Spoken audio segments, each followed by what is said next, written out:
Hello everyone, welcome to the ASEAN Pacific Talks. Today we are going to talk about a very important topic with a very special guest. Our title is China and Japanese relation and strategic culture. In this program, we are going to talk about the bilateral relations of both countries, and also we are going to discuss about the implication, the role of the strategic cultures on the bilateral relation of the both country. The area of strategic culture is quite important since it constitutes the background and intellectual dimension of all kinds of relationship between the countries. Now let me introduce my guest who has earned her PhD in the bilateral relation between the Japan and China. My guest is Dr. Ewa Dryjańska. Ewa is a freelance journalist from Poland. She studied international relations at University of Warsaw and achieved a PhD from the same university, examining the relations between China and Japan. She previously worked with the green NGOs and has organized numerous educational and cultural events connected with the nuclear catastrophe in Fukushima. Welcome, Ewa. Thank you for joining me today. Thank you for inviting me, and congratulations to you for your initiative of very interesting programs and topics with people actually from all around the world. I find it really useful to have different perspectives, because usually we are, I would say, condemned to perspective of our countries only, so it's good to have voices from different countries and regions. Thank you very much for your kindness and kind words. Since our topic is about the strategic culture and the Sino-Japanese relations, I'm going to ask my first question about the role of strategic culture in the bilateral relation between China and Japan.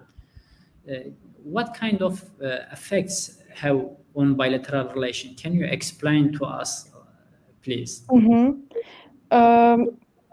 In case of each country, its past, its culture, the way a country perceived itself in the past and now, these have profound influence on the way this country sees its role nowadays, and its interests also. Of course, we have some universal mechanism as for shaping the international policy of each country. Yes, so we have all the countries have basically the same interest, like preserving the political independence, preserving economical stability, and so on.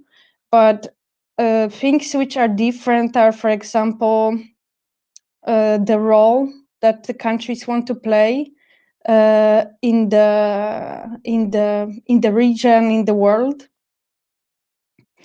So of course it still affects Japan and China now. By China, I mean the People Republics of China. So to shorten, I would say I will use the term China. So China, as probably most of our listeners, viewers, are aware of, was always a great civilization in East Asia, and that really influenced the way the Chinese viewed their place in the world. So there is this Sinocentrism approach, Sinocentrism belief. Literally, it was a belief. They believed that China is in the middle of the world, and if we look at China, it didn't have as many expansion episodes as other empires. If we compare, for example, with ancient empires in Europe or in modern Europe, yes, there was a much bigger tendency for expansion than China had, because Chinese also saw their strength in cultural influence. So the remarkable fact is that all the foreign dynasties, the foreign invaders who overtook the throne, emperor throne in China, all of them became affected by the Chinese culture. So they absorbed it so much that never foreign invasions, they never changed China's identity. So China has in our history records has always been a civilization, not only a country, and also their inhabitants. So its role and its strength in its the power of its culture. So in the past, the rulers and also common Chinese, they didn't see so much the might as necessarily the show of a military power. Yes. In practice, how we can see what I was talking about in practice. For example, when Europeans started their sea voyage far away from Europe, for example, they were discovering new lands, and they were starting expansion, military expansion, political expansion. It all came after this, that they took their people to settle down, and they subjugated the local peoples to their rule. And for example, if we compare with the Chinese admiral Cheng He, sorry, I don't pronounce it correctly, his name, but he was also traveling in the south of Asia and in Africa, and so Chinese never had the same interest. It was approximately the same time as the voyages of the Europeans, and we can see that the outcome was completely different, right? Chinese quickly thought that it makes no sense, and so on. It's taking too much money to do it, to have these voyages, and they quickly stopped it. And they also thought that they have in their country what is needed. They don't need anything better. It was also the belief that their country is the best. It has the best things to offer. There is no need to do it. So this thing was this approach, Sino-centric approach, the belief that their nation, their culture is the highest, that they are surrounded by barbarians, or then there appeared the white barbarians, but still they were barbarians. And this belief was suddenly challenged by the really big expansion of Europeans in the East Asia, and the threats by the British and then other European nations, which started actually quasi-colonial period in the Chinese history. And this was very traumatic for the Chinese, because the status quo, which was in centuries, in thousands of years, where China was a dominant country in East Asia, that all of a sudden foreign powers not only subjugated China in a way that they could enforce anything what they wanted on the imperial government, and also they felt that the Chinese culture is threatened in a way. So this thing was so traumatic for the Chinese that now we see in the modern Chinese policy how much the PRC is sensible as for their territorial integrity, as for their independence, and the way it treats its relation with Taiwan, the so-called Republic of China. Yes, so Taiwan, Hong Kong, and also the other territorial disputes with the neighbors. So that for China, Chinese are very sensible as for these things. And when the PRC was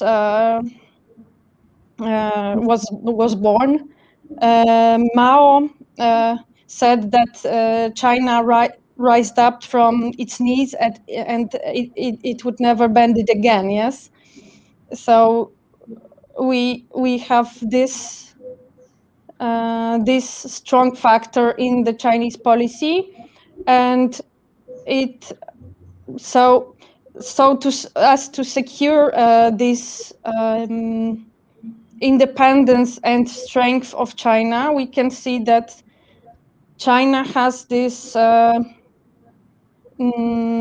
desire to become the leading country in the world. Of course, it's not officially announced, but we can see that through the actions of China, how China is securing its interest in Africa, South America, Latin America, right, and in Asia, how they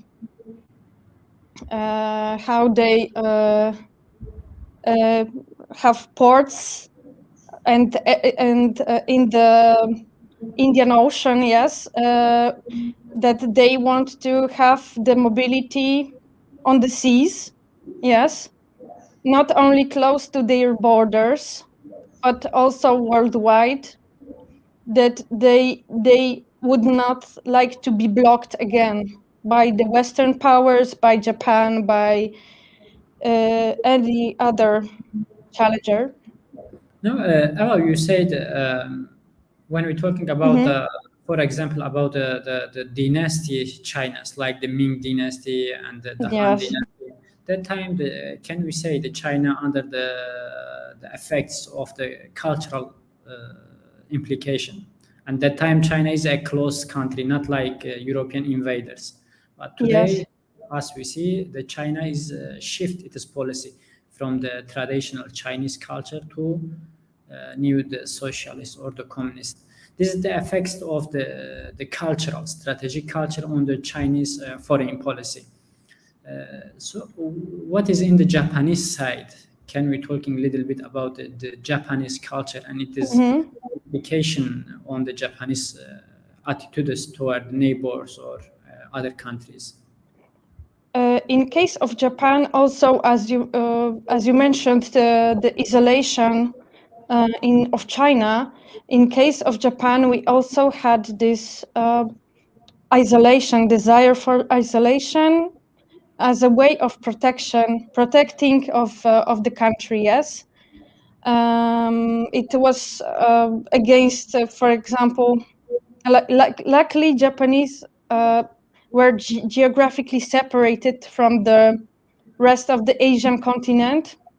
So this a huge influence of China. Of course, there was a huge influence in terms of culture, religion, economics, but China never managed to dominate Japan in terms of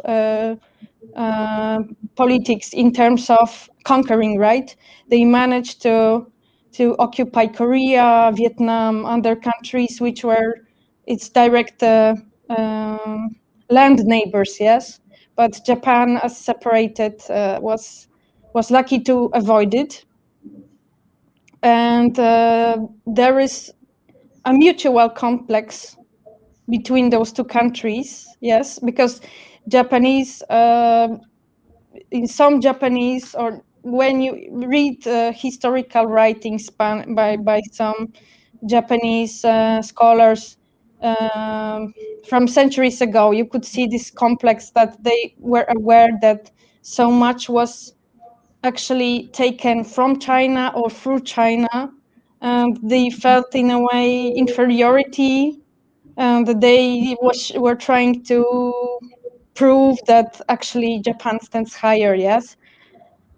And in case of China, on the other hand, we have this complex of the dominance of Japan from the end of 19th century and also Second World War. So we have this mutual complex here. But sorry, I shifted a bit away from your question. So in case of Japan, we had this very strong isolation and also tradition of isolation in the past, a very strong identity, national identity, and the belief of being different, because although Japanese, they absorbed so much from the continent, from China, they were very often they were transforming it a bit into its own way, yes. And we had the national religion, Shinto, which is still quite strong. Like, people are not declaring themselves as religious, but you find so many shrines and so on, and religion was so much important. The cult of the emperor during the Second World War, and we still have the circles in Japan, even on high elite, political elite levels. We have the people, including the former Prime Minister Shinzo Abe, who really are into this type of approach. And another important factor, which was significant in the history, was Bushido. I mean, the whole values and mentality behind the samurai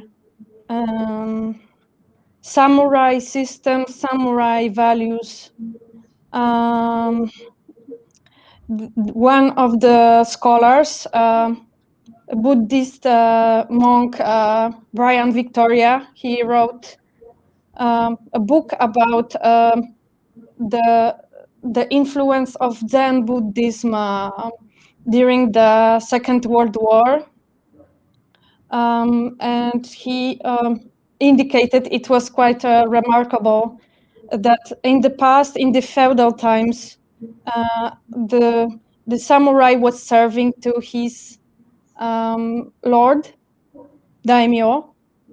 Then during the modern emperor times, Meiji, Showa, people were servant to the emperor. Yes, he was the deity for whom people were able to die. And that in modern days Japan, these are white-collar workers for whom their daimyo, for whom their lord is a corporation or their employer, yes.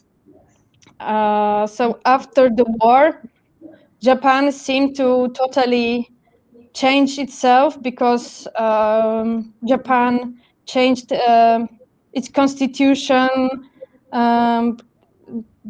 the constitution forbade to participate in wars, allows Japan only to defend the country. So on the surface, it would seem that all Japanese totally abandoned those Bushido type of values or this type of culture, but this is so deep into Japanese mentality that this was just shifted into this attitude full of sacrifice towards company, employer, and the prosperity of the country. So of course it's changing a bit now because yes. You wanted to say? When you compare, make a comparison between the Japanese cultural background and the Chinese cultural background. When we look at the Japan has the imperial background, but China doesn't have. Is it right?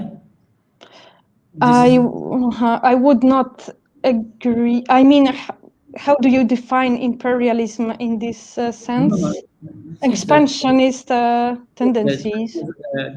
I'm going to ask the question. Is it an implication originating from the cultural side, or Japan has the expansionist attitudes toward the Korea and the China, even Yes.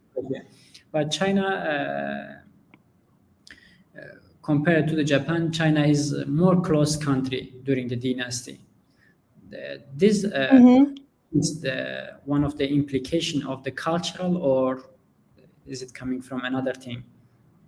I think that in very strong degree it's a cultural factor. Yes, because in case of China and Japan, we had totally different perception of war and of soldiers. So in China, there was this rule of sorry for the Chinese pronunciation. I've never learned Chinese, so probably it's not accurate. There was this rule of Wu Wei. So there was this rule of word and sword. So it was said that it's better to solve all the issues with word than with a sword. Yes. So it was, of course, morally and practically higher valued to do so. And Confucianism is a practical, practical manifestation of this. Yes, the emphasis it was putting on the values and how people should be educated and persuaded to be good citizens, to be yes. And if you continue, I'm going to ask my next questions combined with the base of the culture. What are the main goal of the foreign policy of Japan and China? So in China, it is of course the regaining control over all the territories which China claims as theirs. So it includes Taiwan, it includes islands on the South China Sea, and also the islands of Diaoyu, Senkaku, Japanese call them Senkaku. And also it is, in fact, bringing Pax Sinica to the world. Like, it is not officially admitted. China assures that it would not want to become a hegemon. It is accusing the US of doing so. And of course, we have this important economical aspects as to ensure the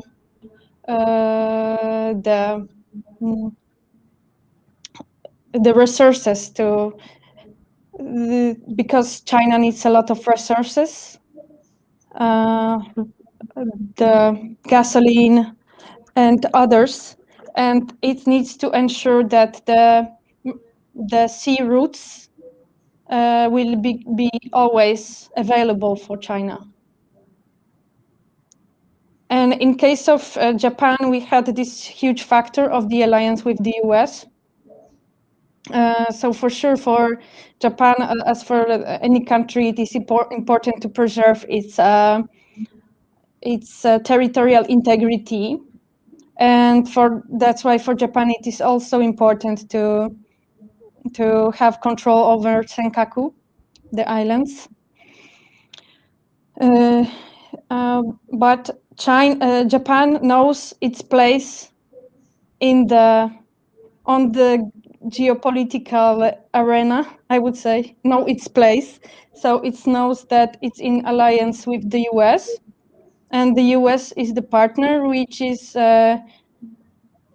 showing the direction. So Japan follows.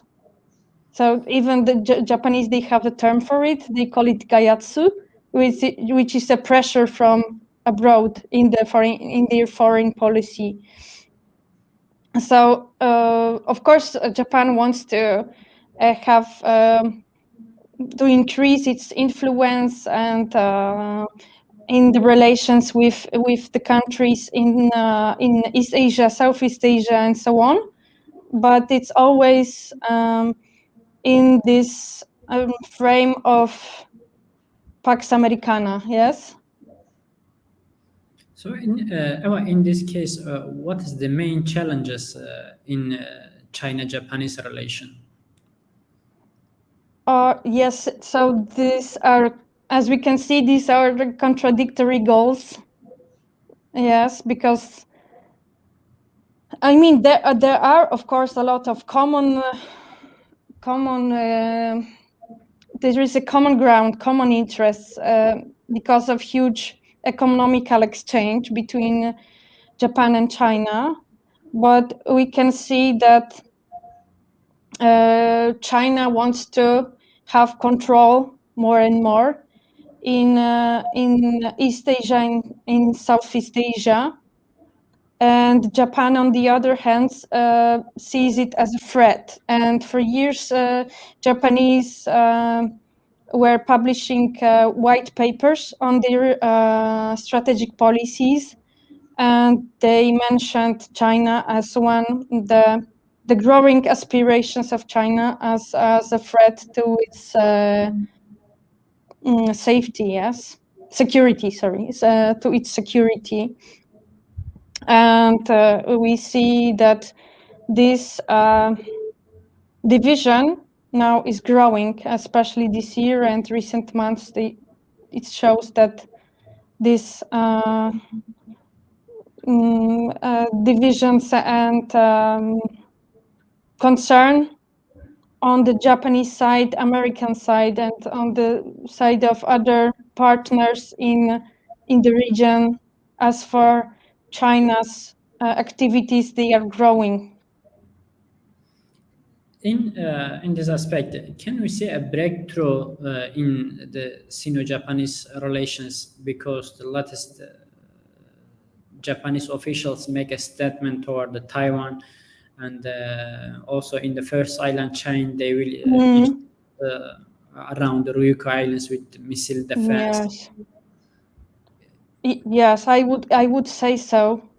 I would say so, yes, because I see it as a breakthrough indeed, because we had this Article 9 of the Japanese Constitution, which states that Japan is renouncing war, and Japan is able only to have self-defense forces, so it's not called the army. Japan had restrictions on the GDP level it can spend on self-defense forces, so it's only 1%.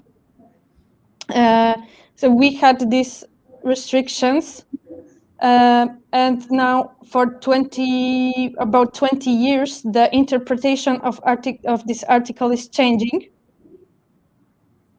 So in 2014, because of the policies of Shinzo Abe, the interpretation was changed that Japan can help its ally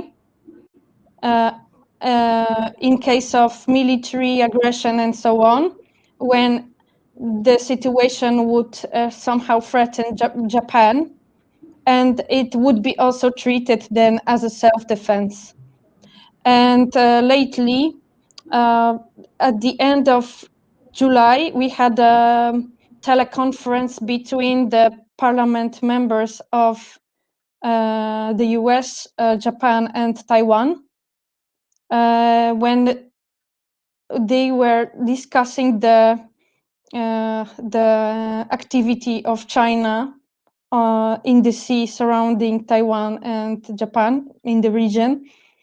And the already former Prime Minister Shinzo Abe, he said that the question of Taiwan is vital to Japanese security. And also one of the former Japanese generals, he also said that the growing role of China in the military perspective is the main challenge for the security of Japan since the Second World War.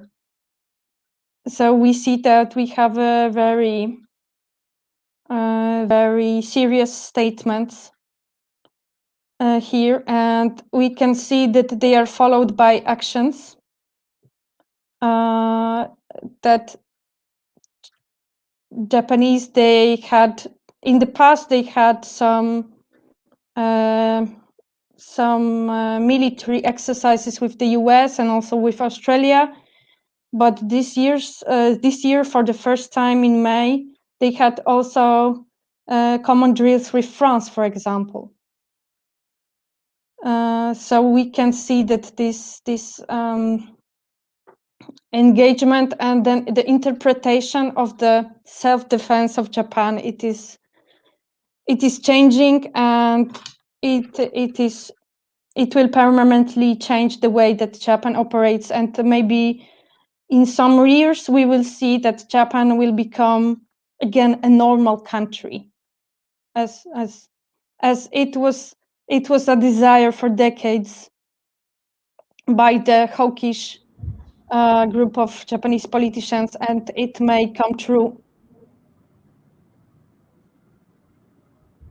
Yes, to what extent the relation between China and Japan are shaped by current events and interests, and to what extent they are impacted by the past? Mm-hmm. I think of course, they are hugely impacted by the current political reality, geopolitical factors, and the dominant role of the US and the Chinese-US rivalry. But as I mentioned before, also I think that there is a huge role of the image from the past. And not only in case of China, but also of other countries which were the victims of the Japanese aggression during the Second World War. So those and the peoples of those countries, and also because of not only through the knowledge of history, but of course, but also because of propaganda in their countries. They have this image of the cruel Japanese invasion. I mean, it's not. I don't deny that there were war atrocities and those kind of practices, but sadly, I have to say that those things have also been used in games between politicians of both countries. So these things are pragmatically used, for example, to enforce certain political gains, current political gains. For example, to press another country to agree to certain things, to give more development aid, also to influence the way it is perceived abroad or by the global community. So we see that the past is also being used by those countries to demonize the opponent, to win support domestically. Or that has been always popular by the rulers, that if they had domestic problems, they were using some controversies from the countries abroad so as to unify the nation and gain support, yes, and to turn their attention away from the domestic problems. And so these things definitely they play a role. And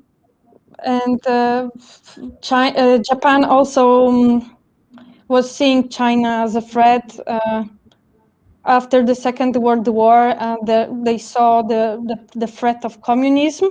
Yes, they were afraid of that there were there was a communist party in Japan, and the country was poor, so they were afraid of the threat of communism. And after the end of the Cold War, still the power of China is growing, the potential of China is growing. So this is also a concern for Japan. In the past, Japan was not as important for China really to dominate it. I mean, in the pre-modern period. So there was one attempt of the Mongolian invasion, but they were actually not the Chinese rulers, right?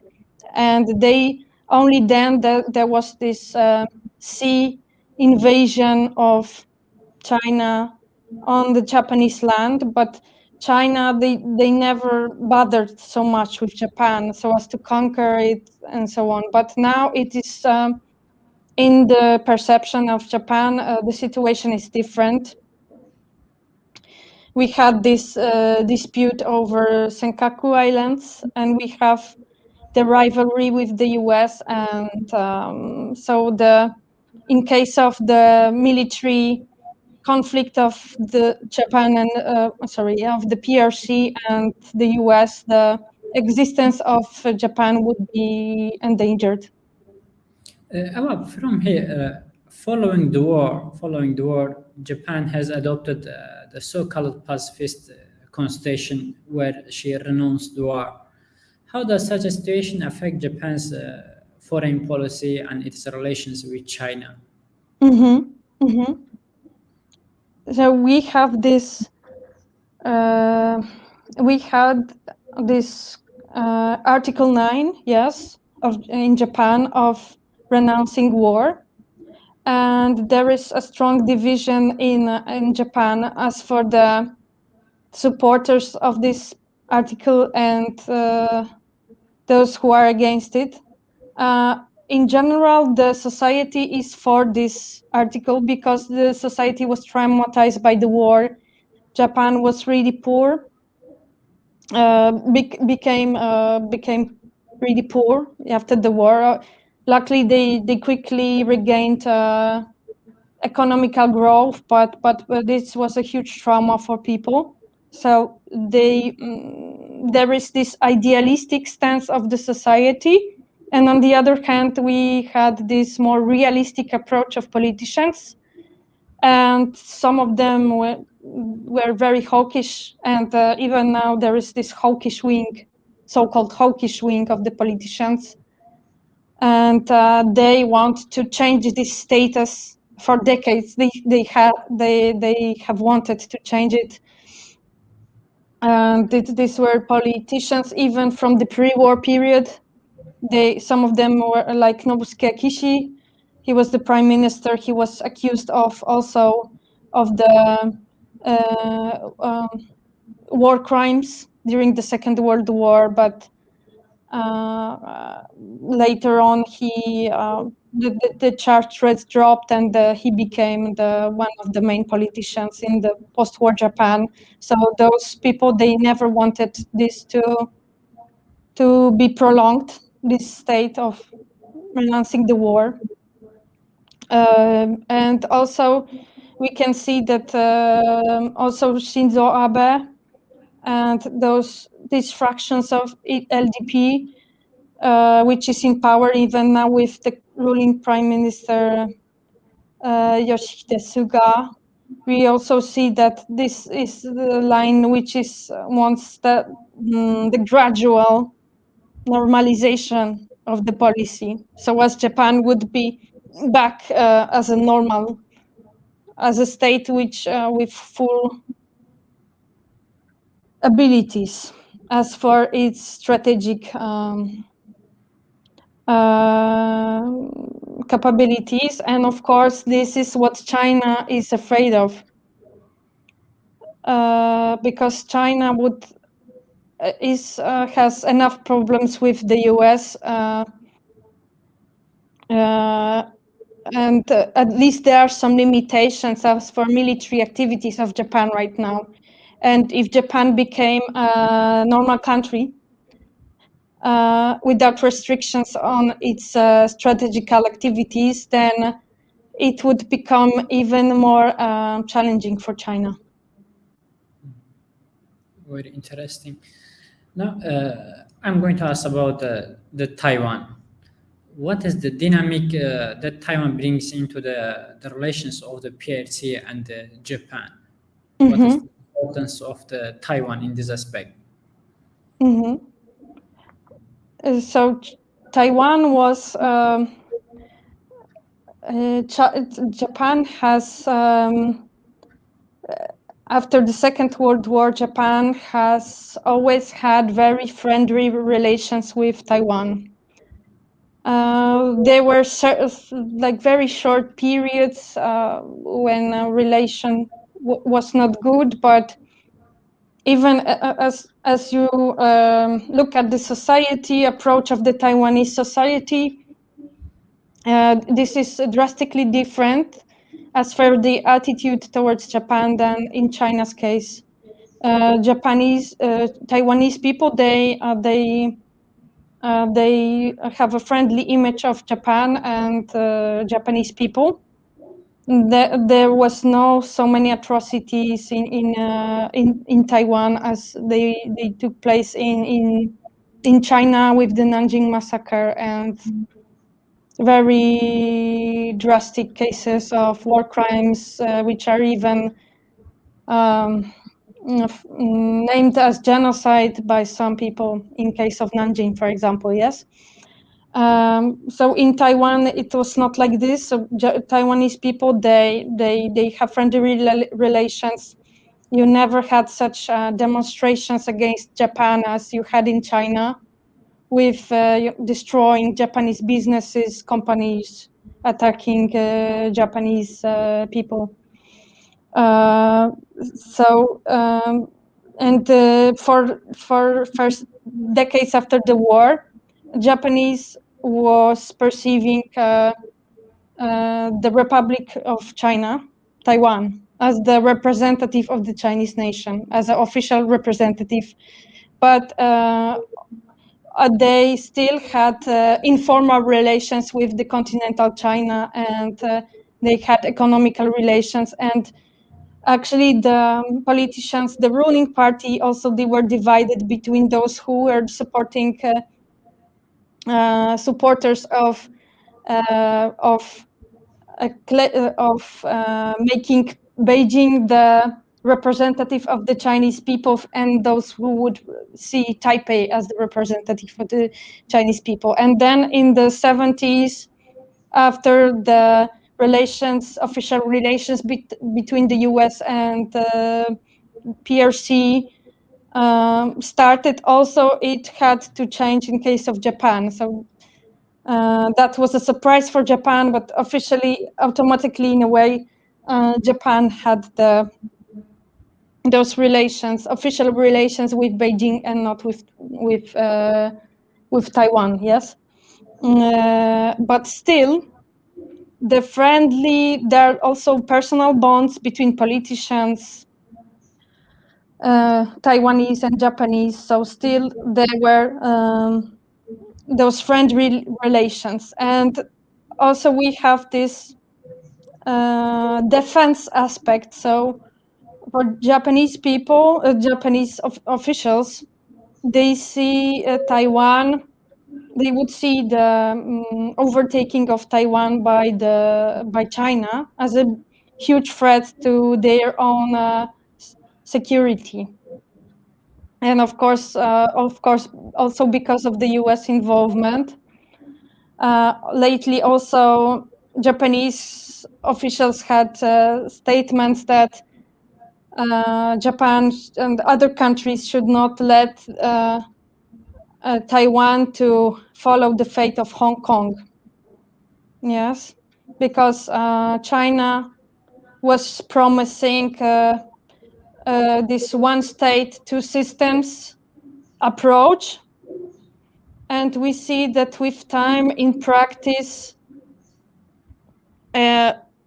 Beijing overtook power, yes, and they managed to silence the opposition. So despite the promises by China that in case of unification, it would be the same, we can see then in perspective, there would be no two systems, right? So this is now we have this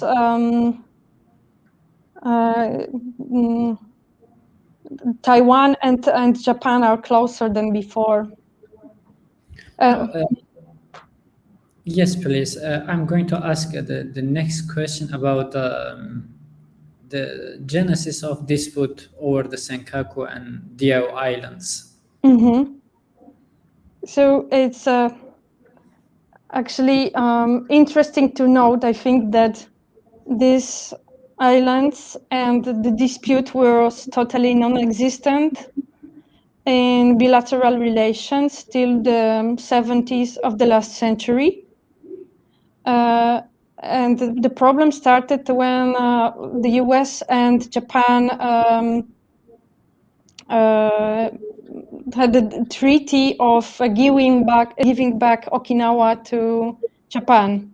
So the US occupation of Okinawan islands ended, and in the treaty it was written that also those islands, Senkaku Islands, were given back to Japan. But in practice, the US didn't exclude the possibility that Taiwan or the Republic of China, yes, could those lands as theirs. And Taiwan, Republic of China, yes, Taiwan didn't agree to giving back those lands, these islands by Japan. And from then those islands were at the spotlight, yes, and this was a time also that the international law of the sea was being constructed. So the questions of owning areas, owning lands, was even more of vital importance, because we had the exclusion economical zones and so on. They are established now through basing on the land possessions of the countries, right? So that's why it is so important. It's not only because of the land itself. In case of Senkaku, they are really small islands, which were have never been permanently inhabited. We had some Japanese fishermen. Sometimes they were spending nights there, but these were so small. But they are so important in the terms of the strategical factor and of economical factor, because there are also huge resources of gas and gasoline in and oil, sorry, in the waters around. And at first, also Beijing, also People Republics of China they were really downplaying the problem of the islands. For example, Deng Xiaoping, he was saying, "Oh,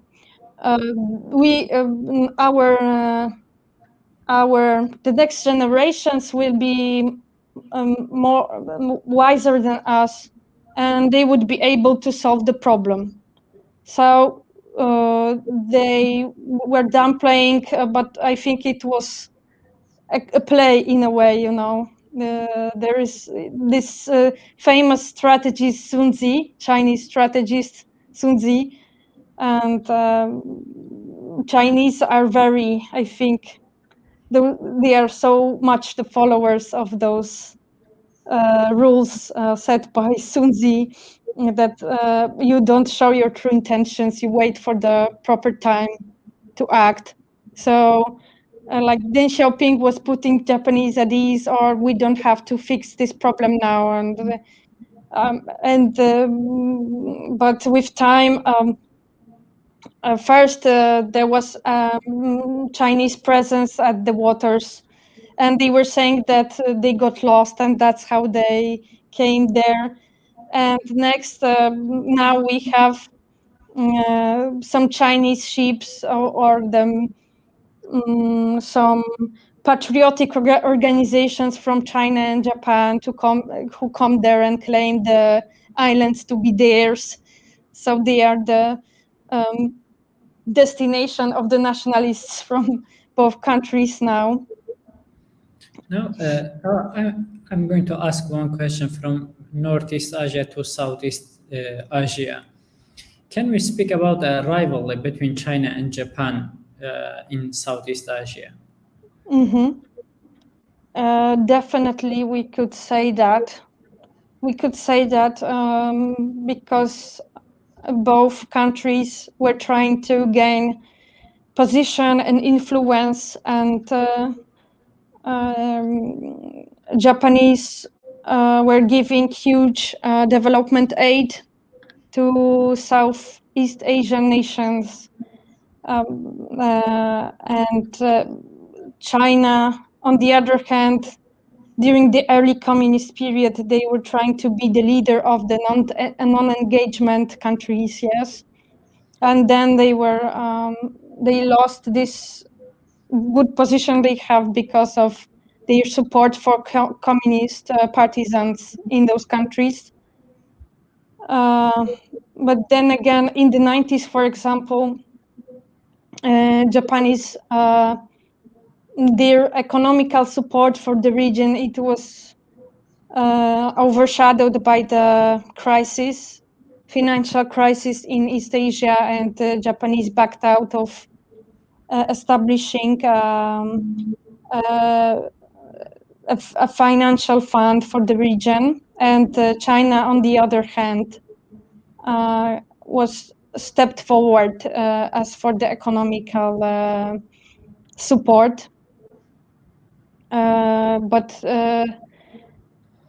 And now we have the huge factor we have is the territorial dispute over Spratly Islands, the islands in the south. South China. Yes, South. yes. And Paracel Islands and many other islands. And this is uniting many countries of ASEAN and Japan, especially those directly affected or which also experienced Chinese expansionist tendencies. We could say that some countries, they are more into China, and some countries are more into Japan. And definitely we have this factor also that the countries are afraid to deteriorate the relationship with China, that China is such a huge partner, and there are an economical benefits that it's hard to operate in a way to not to anger China. And we see that China can really China, this is a bit maybe outside of our conversation main topic, but we can see that China is able to instantly punish countries which do something against its raison d'etat. Yeah, in case of Australia, for example. So Australia insisted on the independent international investigation into the genesis of the pandemic, and Chinese publicly said that it is a hostile move towards China, and they stopped some imports of some Australian products and so on. So we can really see that now China has so much power, economical influence, that it can really punish partners or other countries instantly. Yes. Also, there is a huge investment through the Belt and Road Initiative and also Asia Infrastructure Investment Bank. China has a strong relationship with the Southeast Asian countries, I think, when we compare it to the position of Japan. Yes. There is this factor. We see that Japan somehow still is entrapped in its own economical problems by the stagnant situation of its economy. And also Japan won't go beyond the frame that the US policy is setting. Yes, in case of its policy in the region. Related to the topic, I'm going to ask my last question. Compared to the Shinzo Abe area, what kind of change took place in the Japan's foreign policy during the Suga administration, especially in the Japan's foreign policy towards the PRC? So there is definitely a change, but I'm not sure how much is it determined by the personality of the people in charge. Much more, I think it is determined by the changing circumstances, because Yoshihide Suga was Secretary General in the Abe's cabinet. So we have those two politicians from very similar positions, yes, but we see that I think the decisive factor is the more assertive policy of Washington and Biden's administration, that they decided to be more assertive towards China, and that they asked also Japan to give statements and to give more strong statements on Taiwan. and the issue of the ability will to defend Taiwan. Because even now Shinzo Abe, he is not longer a prime minister, but he also gave this strong statement on Taiwan's situation. Yes, so I think this mostly is the change of the situation that is causing Suga's cabinet to be also more hard on China.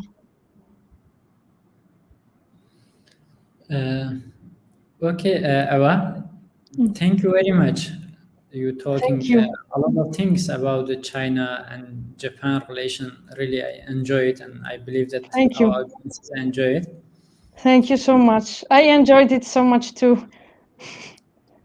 Thank you very much. And also thank you very much for those who are watching us. Please don't forget to subscribe to my channel for upcoming programs, and see you in the next program. Yes. Good luck. Good luck. Thank you, Eva. Thank you.